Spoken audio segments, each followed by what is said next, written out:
and gentlemen, Assalamu alaikum and good evening. It is my pleasure to host you all here tonight at the Foreign Office. This evening has been a long time coming, and I had long wished to meet you all together personally and express my deep appreciation for your personal contribution towards strengthening and deepening relations between your countries and mine. I think it's no secret that we are nearing the end of our term, and so this is a good opportunity for me to give you an overview of our foreign policy priorities over the last 15 months and to outline our vision for the future of Pakistan's diplomacy. Let me begin by saying that it has been a great honor to lead the Foreign Ministry. I assumed this responsibility with great excitement as well as trepidation, because I was deeply conscious of living up to some very big shoes to fill. My grandfather was a foreign minister of Pakistan, and I'm not sure that many of you know this, but my mother also, before being propelled into politics, had aspirations to join the Foreign Service. And while this was sort of an unexpected path for me, and after a series of fortunate events and some unfortunate events, I found myself in this position. It has indeed been a great honor and a privilege to serve in this ministry, to interact with each and every one of you over the very chaotic last 15 months, but it has also been an honor to serve with some of the finest men and women working for the government of Pakistan here in the Foreign Ministry, whether they're stationed here at home or abroad in your capitals. I'm sure that you will testify to the fact that the Pakistani Foreign Service is not only made up by thorough professionals, but we often punch above our weight. And we do so with sort of,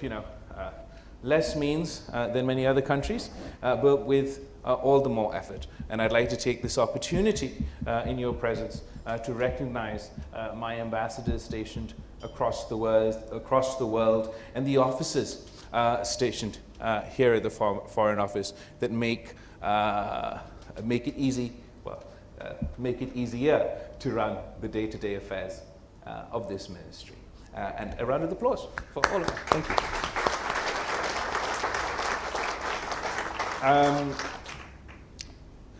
We started this journey 15 months ago with the aim of returning a sense of professionalism over populism to the Foreign Ministry, with a commitment to humility over a more exuberant style of conducting policy or politics, or in this case, foreign affairs, and isolating the Foreign Office as much as possible from domestic politics and the polarization of domestic politics. I can't say that we've been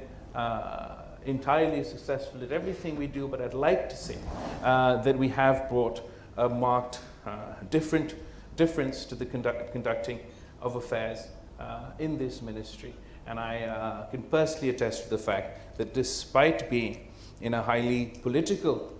position, and probably the first amongst foreign ministers in being a more political foreign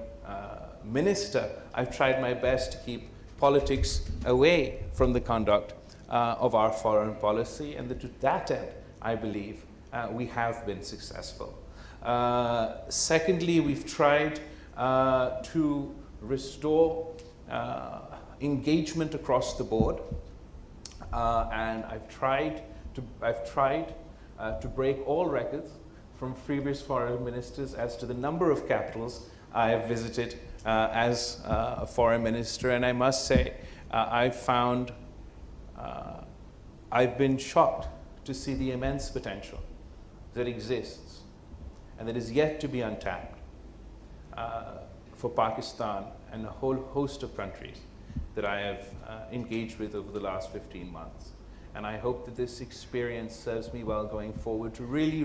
lean in and take advantage of the potential that exists within our bilateral relations. I know that all of you here work day and night in improving those bilateral relationships, but I think you will all agree that for one reason or the other, we are unable to unlock the true potential of our respective bilateral relationships. And that's another area I believe that a new generation really must lean into working with the international community. We've seen time and time again that the challenges that Pakistan faces, or any country faces, are not restrained by borders. For example, when we experienced the catastrophic climate catastrophe last year, each and every one of you has stepped up to help Pakistan, and it would have been impossible for us to meet that challenge had it not been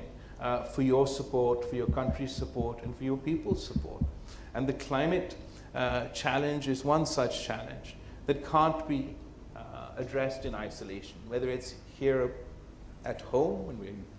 when we seek to combat the consequences of a natural disaster, or whether it is in the international stage, where we've worked together with you and played a small role in COP27 for advancing the aspirations of developing countries such as Pakistan vis-a-vis the climate agenda. That too would have been impossible without your support, your country's support, your representative support throughout the process. You've also witnessed how Pakistan has experienced extremely difficult economic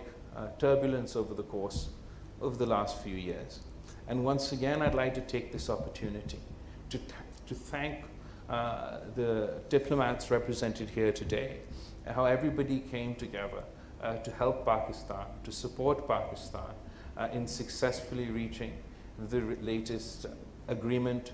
with the IMF, which would not have been possible without the support of our partners from Saudi Arabia to the UAE to China to the United States, and everybody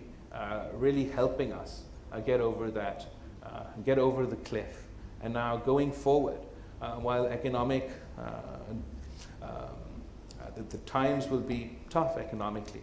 within Pakistan, the broad spectrum of support for this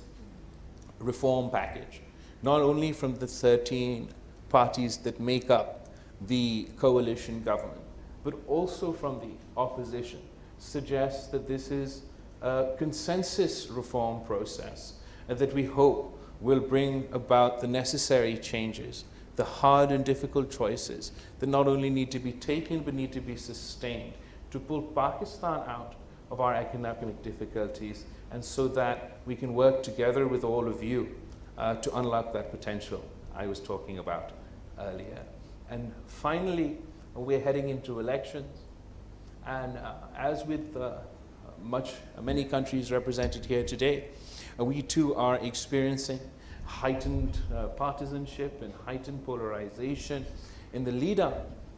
to our elections. But I am confident or optimistic, hopefully not naive,